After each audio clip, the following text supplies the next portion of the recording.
We're going to be reading this morning from Genesis chapter 32, reading verse 22 to verse 32. Genesis 32, verse 22 to 32. That same night he arose and took his 2 wives, his 2 female servants, and his 11 children, and crossed the ford of the Jabbok. Jacob took them and sent them across the stream and everything else he had, and Jacob was left alone. And a man wrestled with him until the breaking of the day. When the man saw that he did not prevail against Jacob, he touched his hip socket, and Jacob's hip was put out of joint as he wrestled with him. Then he said, "Let me go, for the day has broken." But Jacob said, "I will not let you go unless you bless me." And he said to him, "What is your name?" And he said, "Jacob." Then he said, "Your name shall no longer be called Jacob, but Israel, for you have striven with God and with men and have prevailed." Then Jacob asked him, "Please tell me your name." But he said, "Why is it that you ask my name?" And there he blessed him. So Jacob called the name of the place Peniel, saying, "For I have seen God face to face, and yet my life has been delivered." The sun rose upon him as he passed Peniel, limping because of his hip.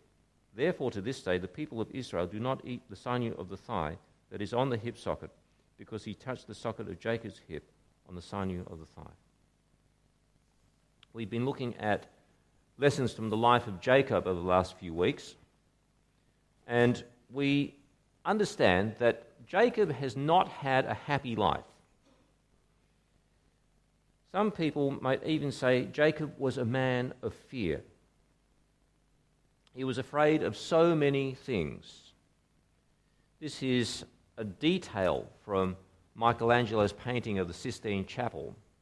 And this is supposed to be Jacob, a man who's constantly afraid.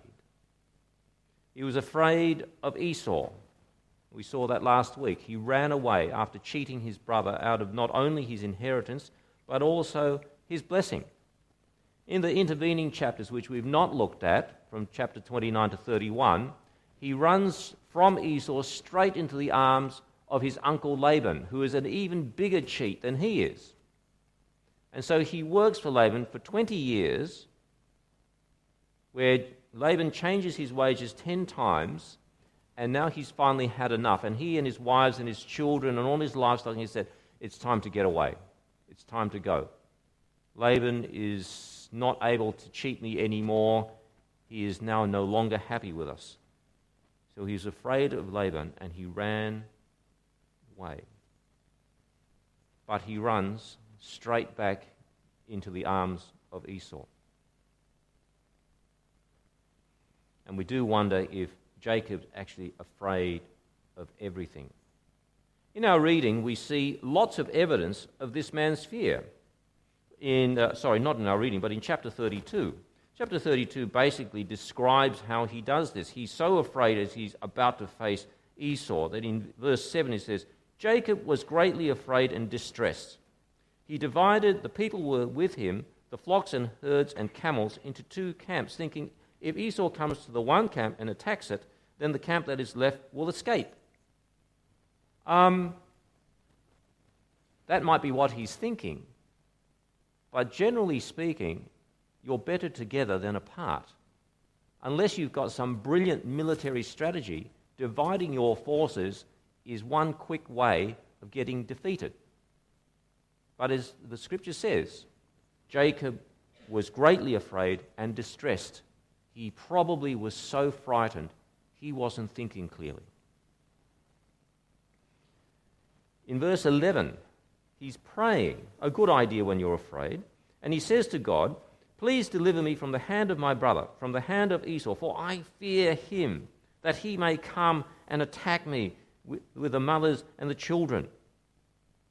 And this was after some of his scouts had come back and said, "Esau's coming to meet you with 400 armed men." Is that good reason to be afraid?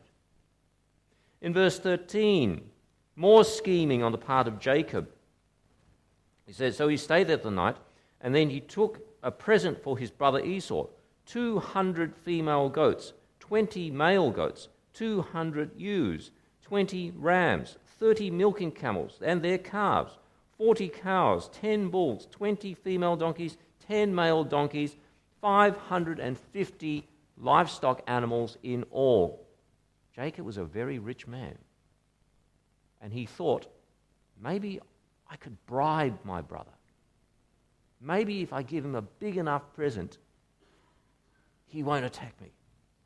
Maybe because he was so afraid. If you come down with me to verse 21, it says that the present that he'd prepared, these 550 animals, with their herdsmen, of course, so the present passed on ahead of Jacob, and he himself stayed that night in the camp. But that same night he arose and took his 2 wives and his female servants and 11 children and crossed the ford and took them and sent them across the stream. But if he's across the stream, then he's back over here again. And it says he sent over everything else he had, and Jacob was left alone. The Jabbok River is still there today. And it is actually quite a fast-flowing, it's not a stream, this is a genuine river. You do not cross this river at night because it's just too dangerous.